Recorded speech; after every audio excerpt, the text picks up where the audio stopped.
Sexta-feira, 13 de abril de 2012, 5 da tarde, pontual o programa de hoje, hein? Está no ar pela TV Câmara e pela Rádio Câmara, ao vivo para todo o Brasil, participação popular. E o nosso tema de hoje é a abordagem policial.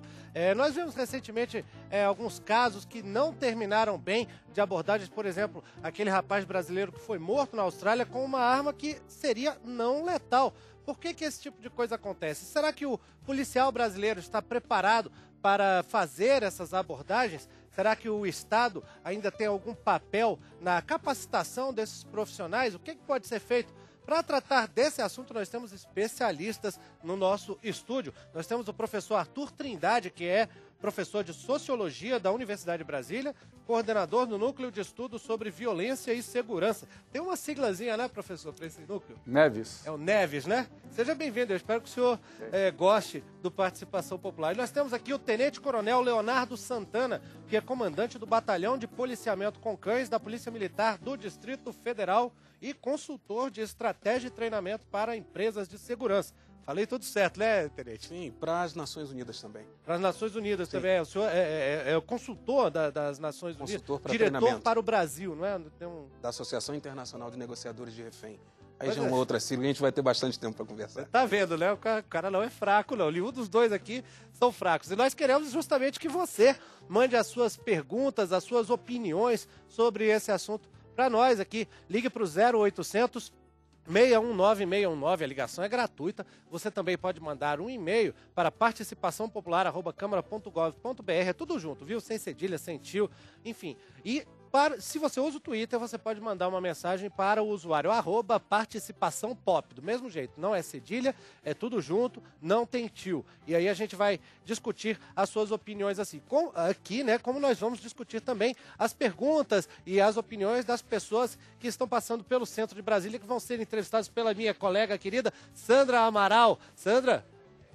Olá, Fabrício, boa tarde. Boa tarde a você que está assistindo a TV Câmara e a você que está ligado na Rádio Câmara. Eu estou aqui no centro de Brasília, é um dos locais mais movimentados da rodoviária do Plano Piloto e bem próximo ao setor de diversões sul, ao setor de diversões norte, locais onde frequentemente há abordagens policiais. E eu converso agora com o Renato, esse nome dele é um nome fictício, ele não quer aparecer porque ele mora numa cidade do Distrito Federal chamada Estrutural. Essa cidade é uma cidade com alto índice de criminalidade e o Renato foi abordado pela polícia de uma forma muito truculenta e a gente vai saber como foi essa forma que a polícia abordou. Como é que foi essa abordagem da polícia, Renato? Boa tarde. Boa tarde.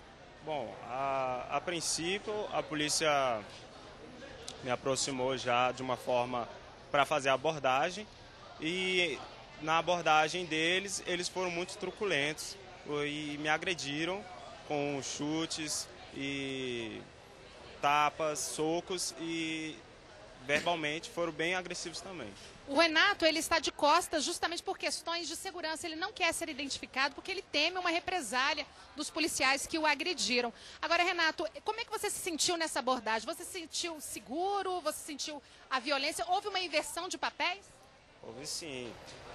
Eu me senti decepcionado com a polícia. Eu achei que... Na realidade, eles tinham que garantir a sua segurança e fizeram o contrário?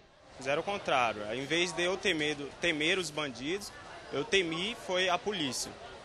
Isso faz com que eu tema mais a polícia do que os próprios bandidos. E foram policiais militares do Distrito Federal. E foi que horas da noite?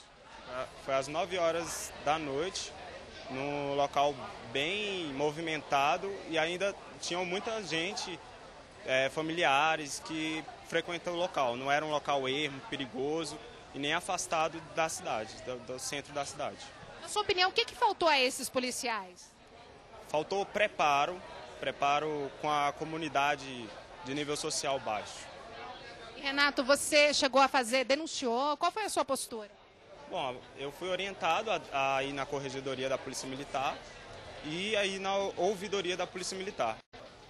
Ok, Renato, muito obrigada pela entrevista. Então, esse é o caso do Renato, que sofreu uma abordagem da Polícia Militar no local onde ele mora. E o Renato também diz que ele já morou na Asa Norte e na época em que ele também foi abordado pela polícia na Asa Norte, não sofreu esse tipo de violência. Então ele acha que foi vítima aí de uma discriminação social. É com você, Fabrício. A gente, para explicar, né, Sandra, a Asa Norte, que é um bairro de classe média alta de Brasília, eu queria complementar com uma pergunta para o Renato, eu não sei se ele está ouvindo a gente, mas qual foi a acusação, qual foi o motivo da polícia chegar nele, assim, fazer essa abordagem, com base em quê?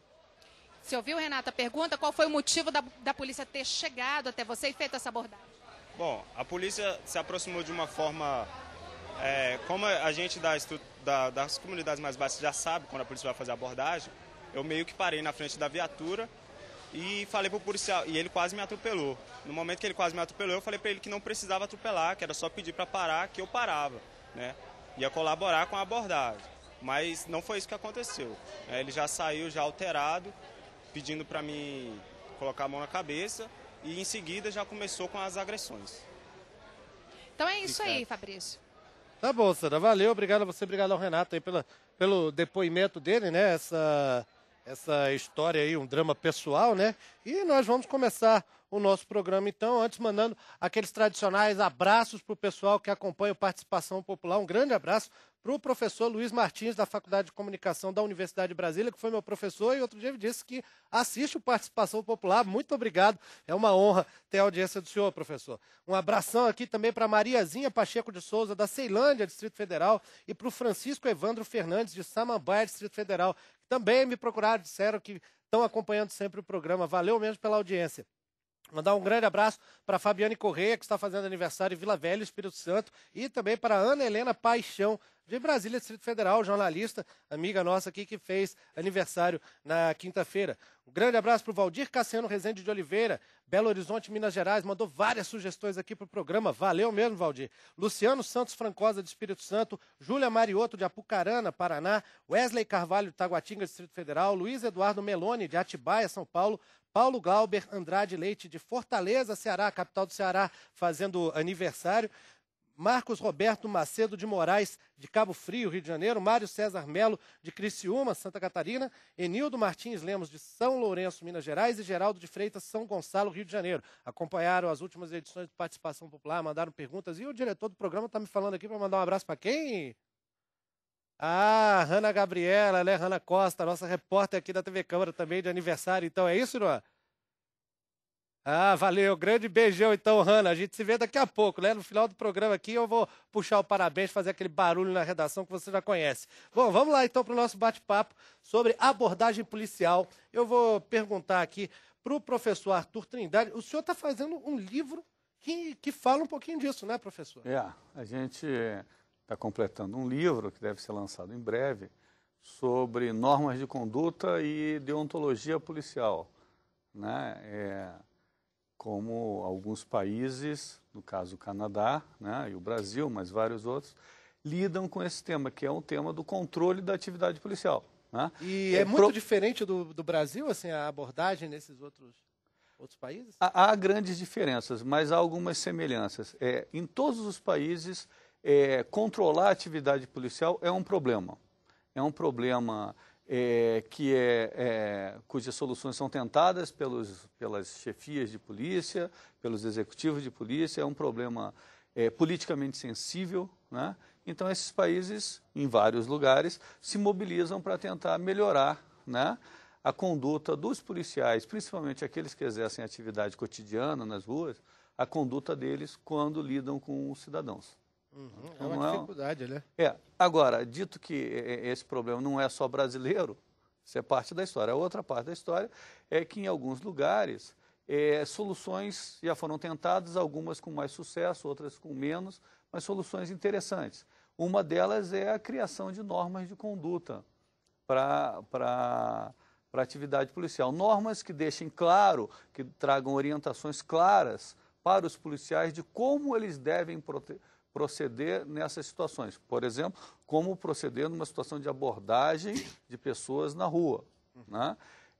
Essas normas também têm que deixar claro para o cidadão quais são os seus direitos e, se alguma coisa acontecer errado, como eles devem proceder para reclamar, para denunciar, etc. Esse tipo de solução para o controle da atividade policial é uma delas. bem sucedido. É o que é usado no exterior e também tem sido usado aqui? No Brasil algumas polícias já começam a pensar em criar normas de condutas para disciplinar, para orientar os policiais em determinadas situações. Ainda, basicamente, nós nos concentramos no Brasil, poucas polícias ainda se concentram em limitar melhor o uso da arma de fogo. Né? Mas eu acho que a tendência, e seria muito bom que acontecesse, é de expandir essas normas de conduta para outras situações, como abordagens de suspeitos na rua, entrada em residências, abordagem de viaturas, né? Que são e ainda é incipiente. Né? Que são normalmente as situações mais frequentes, onde o cidadão mais frequentemente reclama de maus tratos, de desvios de conduta de policiais. Né? Tenente Coronel Leonardo Santana, da Polícia Militar do Distrito Federal. O senhor também, por ser consultor de treinamento, imagino que tenha que lidar com a questão psicológica dos treinados ali, no caso, são policiais também, né?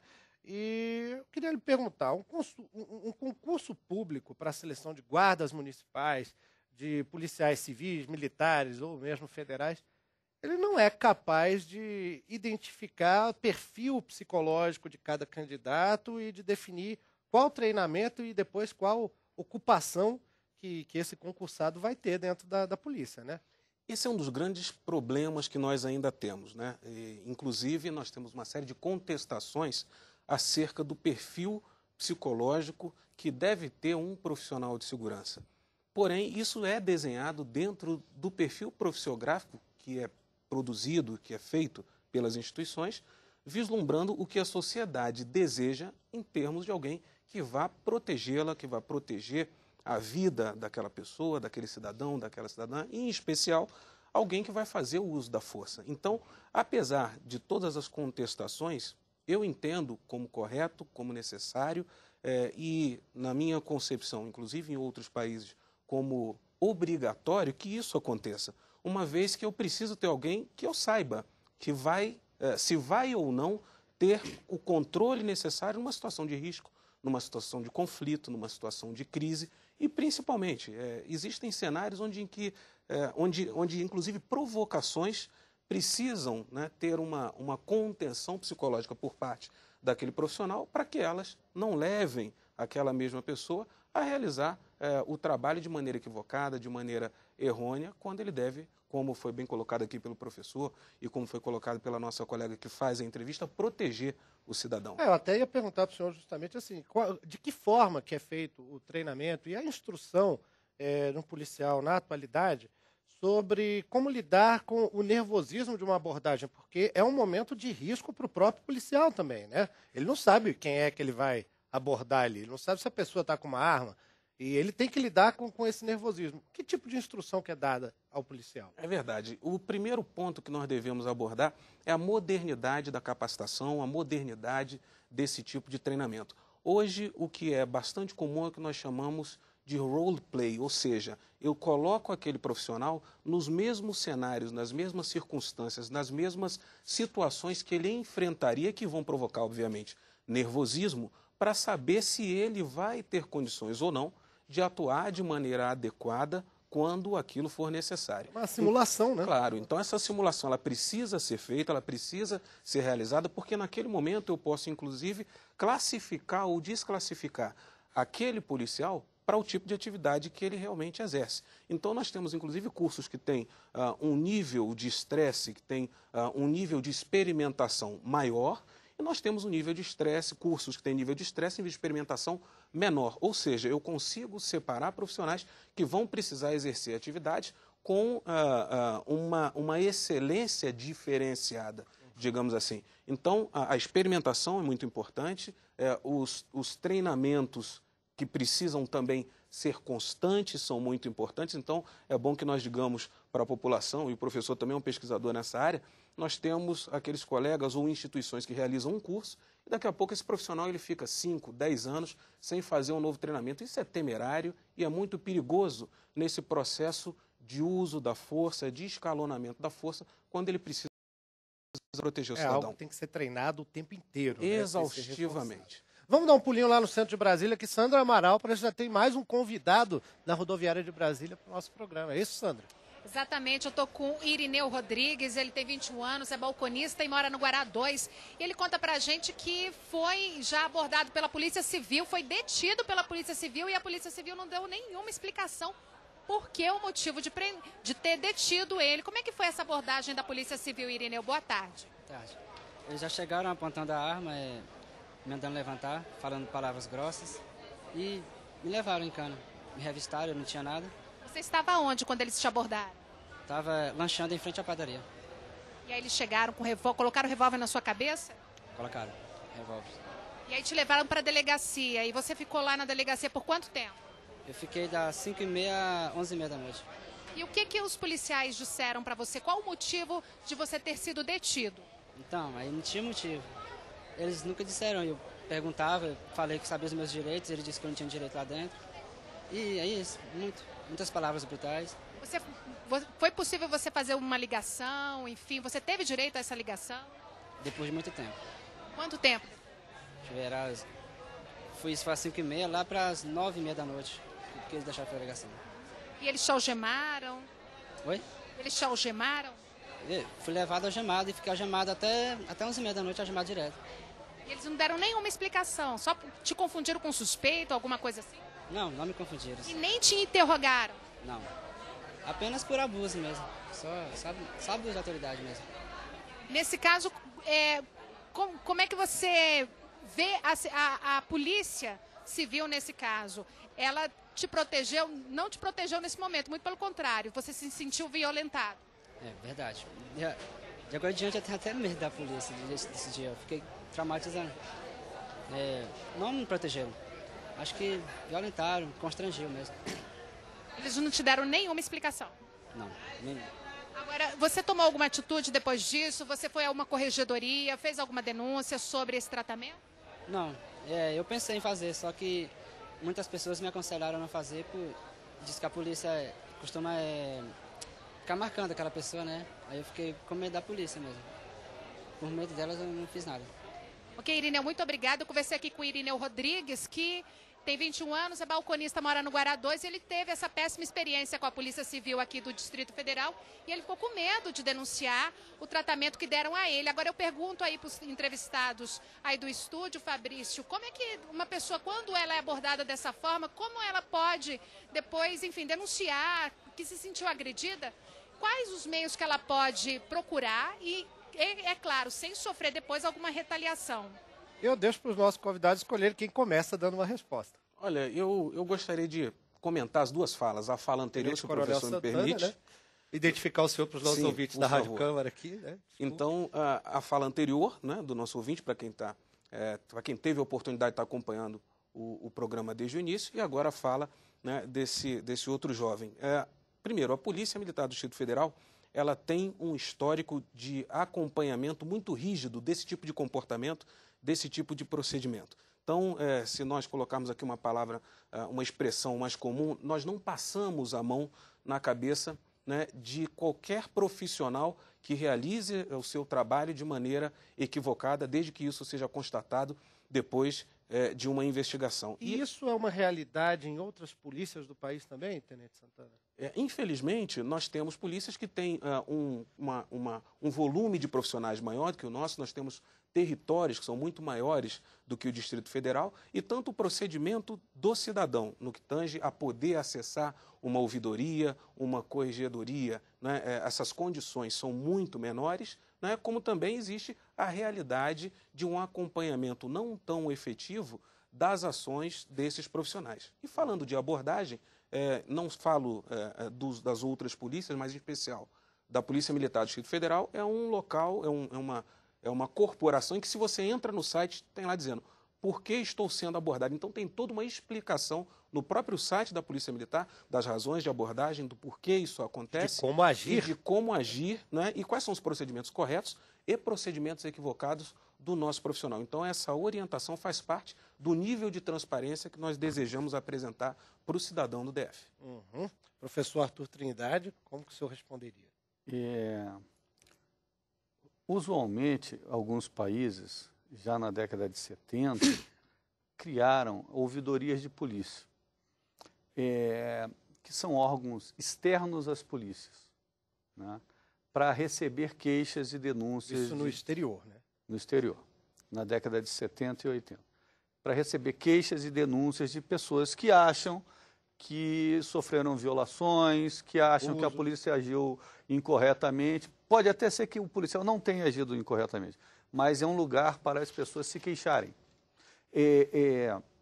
No Brasil, a partir da década de 90, começam a surgir algumas ouvidorias de polícia.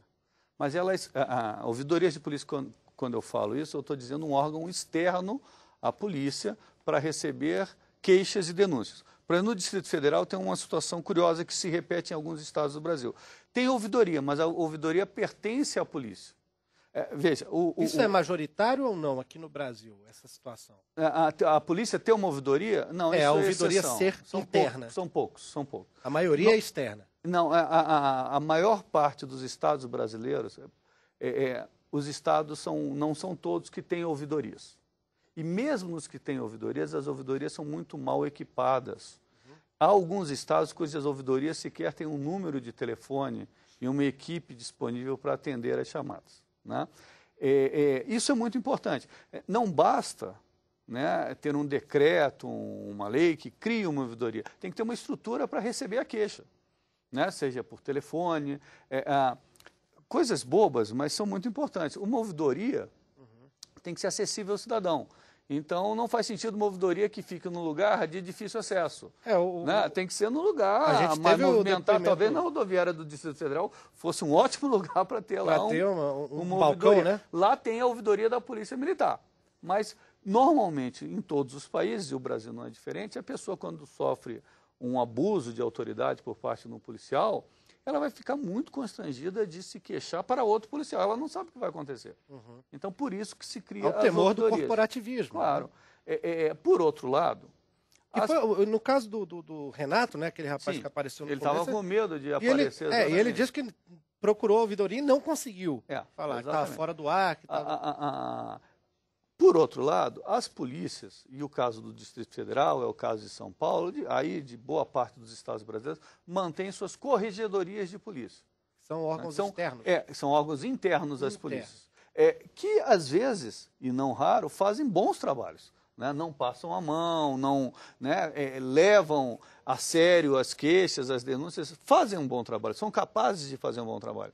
Mas o problema é que as corregedorias de polícia não são preparadas e nem foram pensadas para ter essa permeabilidade, essa facilidade de lidar com o cidadão, do cidadão acessá-la, se sentir confiantes o suficiente para fazer uma queixa, de ter esse número, né, disponível em todos os lugares públicos, enfim, algo que o cidadão de fato vá utilizar. Né? Esse é um grande problema no Brasil. Né? Eu diria que, com relação à abordagem policial, faltam normas de conduta dentro das polícias para orientar os policiais de como proceder. As ouvidorias funcionam muito mal nos estados onde elas existem, na maior parte funcionam muito mal, são mal estruturadas. Né? E, por outro lado, tem um dado muito interessante. O grau de confiança que o cidadão deposita na polícia, todos nós sabemos que ele é fundamental para o trabalho da polícia. A polícia precisa da cooperação do cidadão, por exemplo, para ser bem sucedida numa investigação criminal. Ela precisa para receber denúncia, ela precisa da confiança do cidadão. Então, as pesquisas mostram que essa confiança da polícia, do cidadão na polícia, depende de vários fatores. Depende, por exemplo, do desempenho da polícia no controle da criminalidade, mas depende fundamentalmente dessas situações face a face, das experiências que o cidadão tem quando lida com a polícia. Ou ele lidando com a polícia, ou alguém do seu círculo de amizades, familiares lidando com a... Nesse caso, essas experiências que estão sendo trazidas aqui para o programa não são raras, elas, ao contrário, são frequentes. Né? E é um tema muito importante que deveria ser considerado com muita seriedade pelo comando de todas as instituições policiais no Brasil. Né? Bom, nós estamos militares e civis. Estamos recebendo muitas perguntas aqui pelo 0800 619 619, ligação gratuita. Liga também, viu? Você que estiver acompanhando a participação popular pela Rádio Câmara ou pela TV Câmara. ao vivo nessa tarde de sexta-feira, em que nós estamos. O Marcelo Marques Barros, de São Paulo, capital, pergunta: em São Paulo a abordagem policial é eficiente? Tem como responder rapidamente, o Marcelo? Professor Arthur, o senhor conhece aí o panorama nacional? Bom, se a abordagem em São Paulo é eficiente, as informações que a gente tem é que, de um lado, a Polícia Militar de São Paulo, né, é uma das polícias que mais se esforça na criação de normas de conduta, que mais se esforça na adequação do treinamento do seu policial para agir corretamente, né? Então, há um esforço da corporação. Mas, por outro lado, olhando as pesquisas sobre confiança na polícia, a confiança na Polícia de São Paulo não é uma confiança grande. Menos da metade dos cidadãos de São Paulo dizem que confiam na sua polícia. Isso você tem uma ideia? Desculpa, porque a gente tem que comparar as coisas. Claro. Você tem uma ideia? 90% dos canadenses confiam na sua polícia. No Brasil, tem algumas polícias onde o grau de confiança, pesquisa recentemente realizada pelo IPE, pelo Instituto de Pesquisa Econômica Aplicada, recente, tem poucos meses isso. No Brasil, tem algumas polícias que contam com a confiança de 12% dos cidadãos. Uau! Bom, vamos voltar lá ao centro de Brasília, que a Sandra Amaral está chamando a gente. É isso, Sandra? Exatamente, Fabrício. Eu estou aqui com o Leonardo Alves, ele que tem 21 anos, é morador de Planaltina de Goiás, lá uma cidade do Goiás, e ele foi abordado pela polícia militar e se sentiu discriminado. Como é que foi essa abordagem, Leonardo? Eles pegaram, chegaram, eu estava numa parada de ônibus, aí eles pegaram chegaram e me abordaram, 4 policiais. Aí fizeram uma revista, aí me afastaram das pessoas da parada. E eu já fiquei constrangido, porque eles ficaram me olhando. Aí fizeram a revista. Depois que terminaram, eles disseram desculpa pelo modo que a gente fez aí, mas é porque a gente viu que você pareceu ter uma cara de suspeito. Eles falaram assim, desse jeito, eu me senti constrangido. Vai ver, foi pela cor, sei lá. As outras pessoas da parada, eles não revistaram só você? Eles repararam em mim e no meu colega. E ninguém mais na parada? A parada estava cheia? Tinha de umas 10 a 15 pessoas, tinha bastante gente na parada. E os únicos que foram revistados foram você e o seu colega? Foram nós dois, fomos separados, destacados das pessoas e afastados, como se fosse gente perigosa, sei lá. Acho que eles fizeram o serviço deles errado. E você se sentiu discriminado pela cor? Foi isso? Seu colega também era de cor? Eu acredito. Ele é mais clarinho um pouco, mas... ele era magrinho. É o nosso jeito.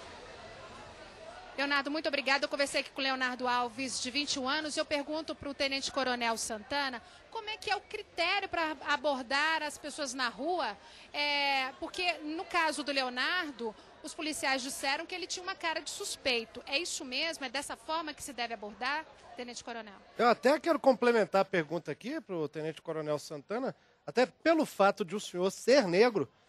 Eu gostaria que o senhor dissesse como é essa questão do preconceito racial que a gente ouve falar muito realmente como parte da abordagem policial. É uma pergunta importante, é uma pergunta que já foi largamente pesquisada.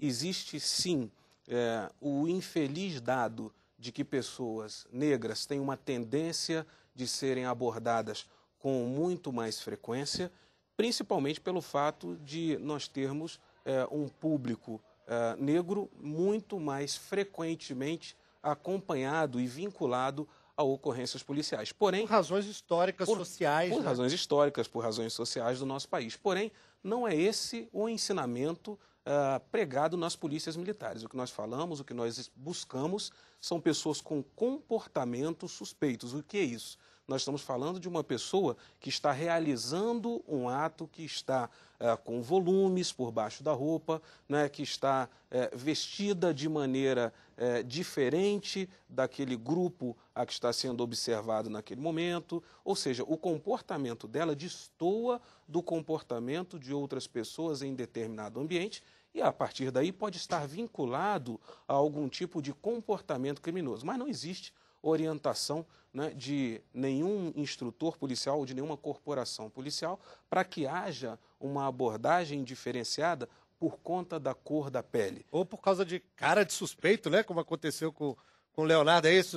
Né, Sandra? Exatamente. Agora eu pergunto pro Leonardo. Leonardo, você tinha algum volume por debaixo da roupa, né? Tinha alguma atitude que o tornasse suspeito?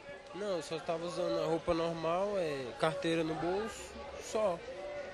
E eles disseram que foi pela sua cara mesmo, pela sua postura? Foi isso que me deixou com vergonha, constrangido, porque tinha tanta gente na parada, aí eles foram abordar logo eu e meu amigo. A gente achou estranho, ficamos constrangidos. E nós é cidadão normal. Tá certo, Leonardo. Muito obrigada pela entrevista, Fabrício. Eu posso fazer aqui uma colocação interessante. Na fala do Leonardo, eu vi que, ao final da abordagem, os profissionais agradeceram, explicaram para ele uma parcela do motivo, né, pelo qual a abordagem aconteceu.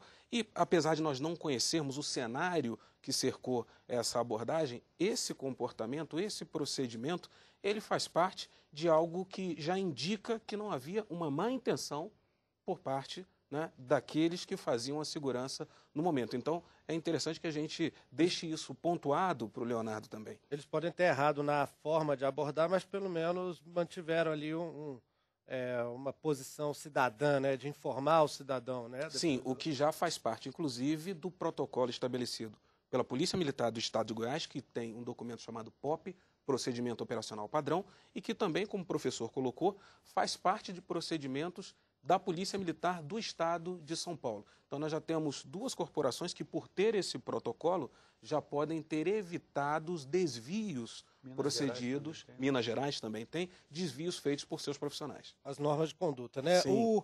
O Ebinho, de Cedro do Abataé, Minas Gerais, pede um abraço aqui do Participação Popular, está acompanhando a gente, gostou do tema do programa. O Bruno Henrique também, o Bruno Henrique Moura está dizendo aqui no Twitter que está matando a saudade do Participação Popular, que não via há 1 mês e meio. Bem-vindo de volta então, Bruno. Pô, a gente estava com saudade das suas contribuições aqui no programa também, né? Temos outras perguntas pelo 0800 619 619 também, mas eu tenho informações que nós temos no telefone do Participação Popular o deputado Fernando Francischini, do PSDB do Paraná. O deputado está ouvindo a gente?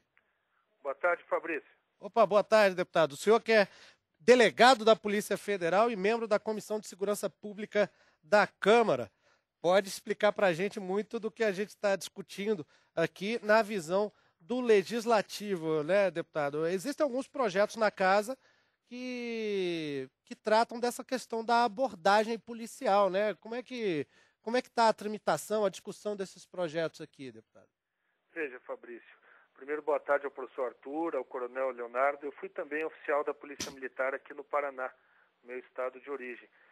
Fui do Batalhão de Operações Especiais, que era a antiga Companhia de Choque, então fui alguém que realizei abordagens uma boa parte da minha carreira. Especialista em abordagens é o Batalhão de Operações Especiais. E depois na Polícia Federal um novo tipo de ação, com abordagens também mais em buscas e apreensões e operações policiais. Mas uma coisa sempre me chamou a atenção: separar realmente a abordagem policial técnica, profissional, com razões fundamentadas para aquela abordagem, de acordo com o local, a educação do policial, porque o contato com a população é iminente e ele leva para sempre aquele, talvez um primeiro contato numa abordagem, o lado bom ou o lado ruim da educação, de depois explicar, de demonstrar a necessidade para a própria segurança das pessoas, mas o principal, regulamentar, além de uso de algemas, regulamentar o uso de armas não letais, regulamentar a forma com que o resultado das abordagens deve chegar até uma delegacia de polícia. São tantos temas importantes que a gente tem para debater. Muitas vezes nós temos que passar o maior tempo das nossas comissões, a de segurança e combate ao crime organizado, debatendo a questão da corrupção. A agenda do nosso país tem inviabilizado a discussão de temas tão importantes como a abordagem e o uso de armas não letais, Fabrício. E falando em armas não letais, né, deputado, esse é um assunto que recentemente voltou à tona aqui na Câmara com o caso lá do brasileiro Roberto Laudísio Curti, né, que foi morto em Sydney, capital da Austrália, acusado de roubar um pacote de biscoitos em uma abordagem com taser. Também tivemos um caso de um homem em Santa Catarina, de 33 anos, né, que também morreu por causa do taser. E eu mesmo já fiz reportagem aqui na Câmara de uma demonstração que foi feita há alguns anos do funcionamento dessas armas não letais, das máquinas de choque. E qual é a posição atual que os deputados têm tomado em relação a essas armas não letais, que às vezes acabam sendo letais? Veja, Fabrício, nos Estados Unidos e em outros países que usam esse tipo de armamento, eles não são chamadas armas não letais, são chamadas armas menos letais. Na verdade, nós temos que ter uma regulamentação que não existe. Eu apresentei e aprovei um requerimento na Comissão de Segurança para realizar uma audiência pública com várias autoridades para debater o uso dessas armas.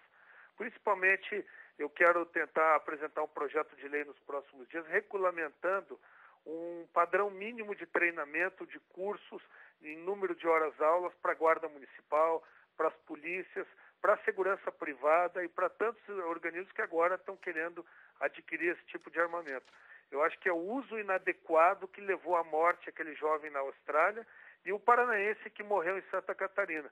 São temas importantes porque nós temos uma mega regulamentação na área das armas de fogo, inclusive sob porte, sob registro, e das armas chamadas não letais como a pistola taser, nós não temos quase regulamentação nenhuma no nosso país, Fabrício. Uhum. Deputado, isso inclusive foi tema de uma pergunta aqui da Mara Cristina Barbaroto, que é daqui de Brasília, Distrito Federal, né? Ela pergunta assim, qual seria a frequência ideal de cursos de treinamento para reciclagem de cada assunto específico, qual é a frequência que existe hoje desses cursos de reciclagem e também a questão do acompanhamento psicológico contínuo para os policiais. Antes de passar essa mesma pergunta para os nossos convidados, eu queria saber do senhor se esses temas também são uma preocupação dos governos federal, estadual, municipal, né, já que o senhor vem dessa carreira no Estado também, se existe realmente investimento do Estado nessas questões, nesse acompanhamento, nessa capacitação. Veja, Fabrício, vontade das instituições policiais não falta. E há muito tempo a gente cobra. Quem foi de policiamento de rua, abordagem, operações que envolviam risco de morte de policiais, e isso é o dia a dia de quem está na rua, o coronel que deve estar aí, comanda unidades de operações, o professor com seus estudos deve ter acompanhado isso, vive no dia a dia esse problema. O acompanhamento psicológico do policial que entra em conflito armado, a questão do respaldo jurídico da instituição para aquele que, defendendo a população, acaba se envolvendo em evento que acaba na justiça. São tantos temas que fazem, que dão respaldo, que dão base psicológica para aquele policial que defende nossas famílias poder continuar trabalhando, mas muitas vezes os governos não dão a devida importância. Eu chamo a atenção que às vezes não é só a questão salarial que define a eficiência, a eficácia de uma instituição policial, mas a estruturação que nós temos de um acompanhamento daquele homem. Infelizmente, poucos estados têm um serviço completo de acompanhamento psicológico ou de respaldo jurídico para as ações de policiais na linha de ponta. Talvez uma regulamentação e que todo ano tivesse também reciclagens.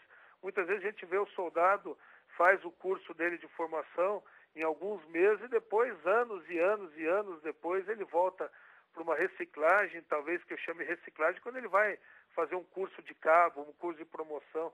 Então, E, isso deputado, merece isso uma não, legislação, né? deputado, isso não pode ser regulamentado pela Câmara dos Deputados, por se tratar pelo fato de as polícias, pelo Pacto Federativo, serem responsabilidades estaduais? Olha, existem as leis orgânicas da Polícia Militar, existe a Polícia Civil com seus estatutos, que tem muito foco estadual, mas que existe uma regulamentação nacional, principalmente a lei orgânica da Polícia Militar, quando ela veio e nasceu essa lei orgânica há muitos anos atrás, quando ainda o vínculo com o Exército e com as Forças Armadas era muito grande. Eu acho que cabe uma alteração legislativa. Eu venho estudando principalmente a questão das armas não letais e regulamentar no mínimo 40 horas de curso mínimo para poder estar habilitado para operar com essas armas, mas com certeza a gente buscar uma legislação que traga uma obrigação de reciclagem anual para os policiais na área de direitos humanos, de abordagem, tiro, um exame para ver se ele continua dentro das suas características iniciais, principalmente psicológicas, para continuar na rua, é importantíssimo. Eu volto a insistir para encerrar, Fabrício.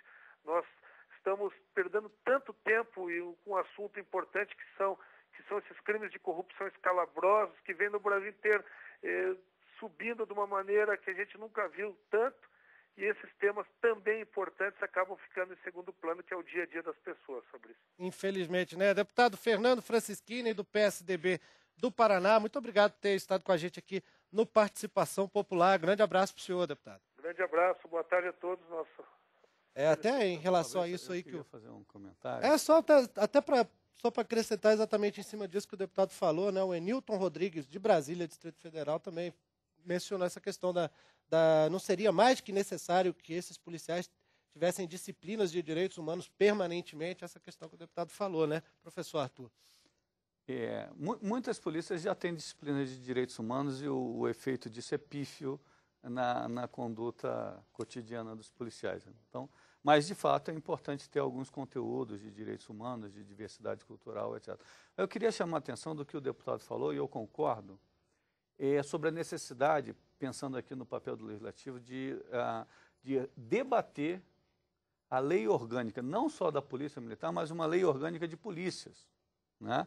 Como eu disse, então, as polícias, via de regra no Brasil, não têm normas de conduta, são poucas as que têm, que aqui no Brasil chamamos de procedimentos operacionais padrão. As que têm alguns procedimentos operacionais padrão, têm procedimentos operacionais padrão para pouquíssimas situações, né? Não são todas, e algumas situações merecem uma atenção melhor, como abordagem policial. Não existe um currículo nacional de treinamento, né? Assim, Existe um currículo nacional, né? De conteúdos. Sim, né? Mas estaria desatualizado, então? Esse currículo foi feito, não tem tanto tempo assim, né? A matriz curricular nacional foi feita pelo Ministério da Justiça. Mas a questão da lei orgânica, que alguns países fazem, principalmente em países federativos, né? É a ideia de que não amarra o que uma polícia deve fazer, né? Mas diz quais são os órgãos e as atividades, enfim, e algumas questões essenciais que todas as polícias devem ter. Por exemplo, normas de conduta, procedimentos operacionais padrão. Por exemplo, ouvidorias. Por exemplo, corregedorias. Por exemplo, um número mínimo de horas para treinamento e um tema muito sensível que o coronel conhece muito bem, que é o treinamento continuado. Né? O treinamento nosso já é precário. É esporádico? É esporádico, ele é curto. Além de ser curto no tempo, ele não é baseado numa abordagem, numa ideia de treinar o policial para proceder nas situações onde ele mais frequentemente vai se deparar. Não é? Isso é uma coisa mais emergencial, é uma abordagem né? situacional. Não, boa parte do treinamento aqui não é situacional. São raras as unidades de polícia que têm esse treinamento situacional. Normalmente, batalhões de operações especiais, enfim, algumas unidades especiais têm, mas eu diria que 90% do policiamento ostensivo brasileiro é feito sem um treinamento situacional. Vamos dar um pulinho lá no centro de Brasília, que Sandra Amaral parece ter uma convidada aqui para o nosso programa. É isso, Sandra? Exatamente, Fabrício. Eu estou aqui com a Selma Rodrigues, ela que é babá e mora no Recanto das Emas, uma cidade aqui do Distrito Federal, e ela foi abordada por um policial militar e ela só tem coisas boas a dizer da Polícia Militar aqui do Distrito Federal. Como é que foi essa abordagem, Selma? Eu desapareci, que eu bebi e não fui para casa. Aí meus filhos foi na polícia atrás de mim, aí eles foram me procurar na mesma hora no camburão e me acharam, me botaram dentro do camburão e me levaram para casa. E como é que foi o tratamento desses policiais? Foi super bem, me trataram com educação e com respeito. Não se importaram porque eu estava bêbada. E te trataram com dignidade, enfim. E você se sentiu segura com eles? Muito, muito segura. Então, assim, eles fizeram o papel que a senhora espera da polícia. Fizeram. Certo, então muito obrigada pela entrevista. Eu conversei aqui com a dona Selma, que é babá, e ela teve um bom contato com a Polícia Militar do Distrito Federal, Fabrício. Valeu, Sandra. Mesmo numa experiência que não deve ter sido muito agradável, né? A pessoa já está meio bêbada aí ainda. Ter que ir para a polícia assim não é fácil. Na verdade, é cartão de visita da polícia. Pois é, cria uma imagem positiva na sociedade. Né? Tivemos uma experiência positiva, importante. Pois é. Agora, Tenente Coronel Santana, chegou uma pergunta aqui de Mogi das Cruzes, deixa eu localizar ela no meio dos papéis que estão aqui. Pois é, está aqui. Mogi das Cruzes, São Paulo, do Manuel Tony Marcos dos Santos. A pergunta dele foi ótima e bem objetiva. Gostaria de saber se o que falta é estudo, preparação ou salário. Qual é a opinião do senhor? Bom, em primeiro lugar, o salário já é comprovado não só para instituições policiais, mas para diversos outros tipos de atividade. O salário ele não é o único elemento motivador. Então, isso já está academicamente comprovado. Na atividade policial, é extremamente importante que a capacitação, que o treinamento continuado, já havia falado no início, foi reforçado, né, pelo professor Arthur Maranhão, e nós comentamos mais uma vez, isso é obrigatório, porém é algo que não é regulamentado. Não existe uma padronização por parte das instituições policiais no país, no que tange à frequência desse treinamento.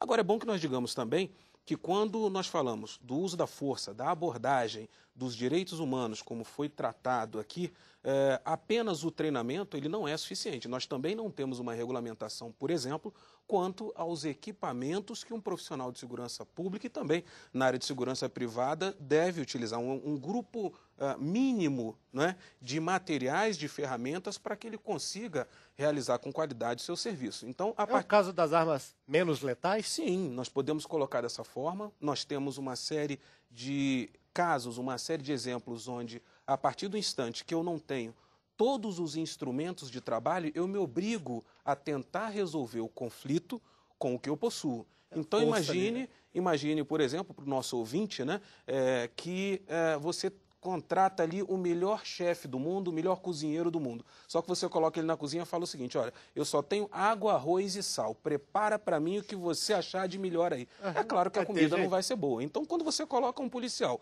que, por exemplo, uma grande parte da comunidade não sabe, o nosso policial hoje, ele não utiliza um colete multi-ameaça. O que é o colete multi-ameaça? O colete serve para tiro, mas ele não serve para uma facada. Então, o policial que hoje protege a comunidade... O colete atual aguenta tiro, mas não aguenta uma facada. Pela própria composição do colete, os materiais, então existe um colete específico para isso, mas o colete é caro e muitos dos estados não têm um investimento suficiente que permita isso. Eu não tenho os policiais todos com armas menos que letais, como a própria taser que foi colocado. Eu não tenho com os sprays de pimenta, os sprays lacrimogêneos, para que eu não precise fazer um uso excessivo da força e, obviamente, desproporcional. Então, quer dizer, é bom que a comunidade saiba que ela precisa fiscalizar também o quanto o seu Estado investe, tanto na capacitação como no tipo de ferramentas e equipamentos que esse policial possui. Caso ele não tenha uma viatura adequada, que ele não tenha um equipamento adequado,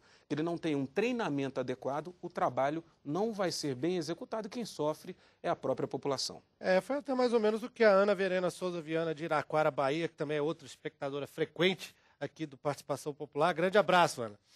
Ela mandou um comentário, não será por conta dos baixos salários, e o senhor disse que não é exatamente por isso, e sim pelas condições de trabalho, que alguns policiais sem preparo se revoltam contra o governo e descontam a população descontentamento pela desvalorização, pela falta de remuneração nessa profissão de risco. Vamos dar um pulinho lá ao centro de Brasília. Mais uma vez, Sandra Amaral, tá bombando aí, hein? Exatamente, é um tema que as pessoas querem falar, até para poder também, Fabrício, ter orientação de como proceder caso haja um abuso. Eu estou aqui com a Carla Cristina, de 29 anos, ela que mora em Lusiânia, uma cidade de Goiás, aqui do entorno do Distrito Federal. Ela é professora de música e ela particularmente nunca teve problema com a polícia, não. Às vezes em que ela foi abordada, os policiais foram muito educados, mas já presenciou casos constrangedores. Você, então, já foi abordada em blitz. Como é que foram essas abordagens? Eles foram muito educados, pediram documentação e tal, tudo, foram bem educados. Agora, na abordagem, por exemplo, nós fomos abordados, nós estávamos no carro e logo à nossa frente tinha um pessoal de moto.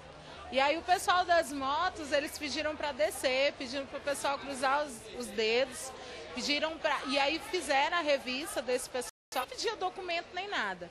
Fazia revista depois que eles iam pedir documentação e tal, ver se eram irregulares ou não. Eu achei estranha essa diferença de abordagem, mas... E era a Força Nacional, nesse caso, que estava fazendo essa... Nesse caso era a Força Nacional. Ok, Carla Cristina, muito obrigada pela entrevista. E eu queria saber aí do Tenente Santana se essa abordagem é normal, é assim mesmo que se deve proceder no caso de uma blitz com moto?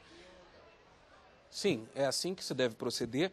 Nesse caso, o que foi feito no que tange a pedir para que eles cruzassem os dedos atrás da cabeça, chama-se redução positiva de capacidade de resistência. Ou seja, eu peço para aquela pessoa, desde que haja uma fundada suspeita, desde que haja um comportamento suspeito, que ela tenha uma menor condição de reagir contra o policial e, a partir desse instante, eu precisar utilizar uma menor quantidade de força no procedimento de revista. Só pedir para o senhor, para quem está assistindo na TV Câmara, mostra aí como é que é. Abel, fica esperto aí na câmera 2, mostra aí. Os dedos são cruzados atrás da cabeça e, a partir daí, se houver uma reação, eu não preciso usar nenhum golpe de contundência, eu não preciso agredir a pessoa, mas simplesmente pressionar os dedos e fazer com que aquilo ali funcione até como um semi-algemamento, até que essa pessoa seja contida e, a partir dessa contenção, eu preciso usar menos força e, obviamente, eu não migrar da força, né, professor, para a violência. Perfeito. É interessante. Bom, chegou uma pergunta aqui que eu queria passar aqui para o professor Arthur Trindade. Deixa eu ver se eu... exatamente. João Marco Rocha de Santana, de Parnamirim, Rio Grande do Norte, pergunta: o uso das armas de descarga elétrica vai substituir a arma convencional? Eu estenderia até para a questão do gás de pimenta, das balas de borracha, enfim, outros tipos de armamentos alternativos. Qual a opinião do senhor? Certamente o uso desse armamento menos letal irá auxiliar muito o trabalho cotidiano dos policiais, uma vez que eles não teriam mais apenas a arma de fogo para utilizar, né? Agora, em algumas situações, a arma de fogo continuará sendo necessária. O que é importante entender é que essas situações onde a arma de fogo é necessária são raras, né? Sim. É muito pouco frequente. O Tenente Coronel Santana chamou a atenção de um aspecto que é fundamental, eu acho que a gente, e o cidadão entender isso e cobrar dos seus governantes, cobrar dos nossos governantes, enfim, dos nossos representantes. O investimento em polícia. Muitas vezes é negligenciado, né, pelo que a gente vê. O interessante é que os gastos com segurança pública e com polícia no Brasil aumentaram muito nos últimos 10, 12 anos. Agora, a qualidade desses gastos que é questionável, ou seja, em quantidade, nós hoje gastamos quase que o dobro do que gastávamos há 10 anos atrás. O Brasil como um todo, os estados, alguns estados gastam mais, outros um pouco menos, mas o problema não é mais a quantidade, o quanto se gasta em segurança pública. A despeito de alguns casos ainda, exceções, gastarem menos do que deveriam. O grande debate é sobre a qualidade desse gasto. Que tipo de armamento está sendo adquirido? Mais do que isso. Essa história de aquisição de tasers, por exemplo, é algo que é um instrumento importante, que deve ser adquirido, mas ele tem que ser adquirido mediante um parecer técnico de um órgão independente e capacitado para avaliar aquilo. Não vale se basear apenas no manual de instrução do fabricante. Né? Nós temos que fazer uma auditoria autônoma, nossa, brasileira, sobre, né, a capacidade daquele armamento. Só para esclarecer rapidamente aqui, que a gente já está estourando o programa, professor, o Major Leonardo da Cunha Soares Silva, que é do Corpo de Bombeiros Militares do Distrito Federal, mandou uma pergunta sobre o taser, né? O choque emitido pelos tasers são descargas elétricas que simulam comandos do cérebro? Quais são os tipos de musculatura atingida? Qual é a característica desse choque do taser? O senhor pode definir? Eu não faço a menor ideia. Difícil, ainda não tem uma especificação disso, Tenente? Não, é uma arma que despeja altíssima voltagem, mas baixíssima amperagem. Ou seja, o que ela provoca? Ela provoca descontrole, né, de ondas de controle muscular e, obviamente, a pessoa fica praticamente paralisada. E isso é o modelo de funcionamento do taser. Agora, eu gostaria de fazer uma colocação bem rapidinho em relação ao que foi mencionado sobre munição, sobre armamento, sobre investimento. Muita gente questiona quanto o profissional de polícia treina hoje no Brasil. O Brasil é um dos países que tem a munição mais cara do mundo. É caro o treinamento com munição. Nós precisaríamos até, uma vez que tivemos a participação do deputado, verificar até onde isso pode ser alterado, porque é muito complicado eu realizar um treinamento adequado de 1.000, 2.000, 3.000 tiros, quando cada disparo custa para a população, porque o dinheiro vem da população, uma média de 3, 4, 5 reais, dependendo do tipo de armamento. Isso que nós temos fábricas nacionais. Pois é, interessantíssimo isso, mas é um questionamento que a gente deixa para o deputado. É caro treinar o policial, mas eu acho que isso deve ser observado como investimento. A gente precisa pensar nisso mais, né, professor? Sim, claro. Bom, infelizmente não vai dar para a gente entrar em todos os comentários que foram mandados aqui. Muitas perguntas pelo 0800 6969, pelo e-mail também, pelo Twitter a gente teve participação, mas não temos tempo. Infelizmente, eu vou agradecer aos nossos convidados, ao professor Arthur Trindade, do Núcleo de Estudos sobre Violência e Segurança da Faculdade de Sociologia da Universidade de Brasília, né? E o tenente-coronel Leonardo Santana, que é comandante do Batalhão de Policiamento com Cães da PM do Distrito Federal, né, consultor de estratégia e treinamento para a empresa de segurança e ainda um diretor para o Brasil de, como é que é mesmo o nome do órgão que você falou? A Associação Internacional de Negociadores de Reféns e diretor de treinamento, consultor de treinamento da ONU. Olha só, maravilha de currículo. Então, muito obrigado aos dois por terem estado com a gente no Participação Popular. Muito obrigado a você que acompanhou o nosso programa. Quero já lhe convidar para o programa da próxima sexta-feira, também ao vivo, às 5 da tarde, sobre os 52 anos de Brasília. Será que a capital do país é mesmo uma maquete viva, destinada somente para a política? Será que não existem outros aspectos humanos, urbanos dessa cidade? Mande sua pergunta, mande sua opinião para o 0800 619 619, a ligação é gratuita, ou para o e-mail participaçãopopular@câmara.gov.br ou para o usuário do Twitter, @participaçãopop. É só escrever uma mensagenzinha mandando esse nome de usuário que a gente vai receber aqui, então, ao vivo, na próxima sexta, às 5 da tarde, para discutir os 52 anos de Brasília. Mais uma vez, eu sou Fabrício Rocha, muito obrigado pela sua audiência, a gente se fala, a gente se vê. Tchau.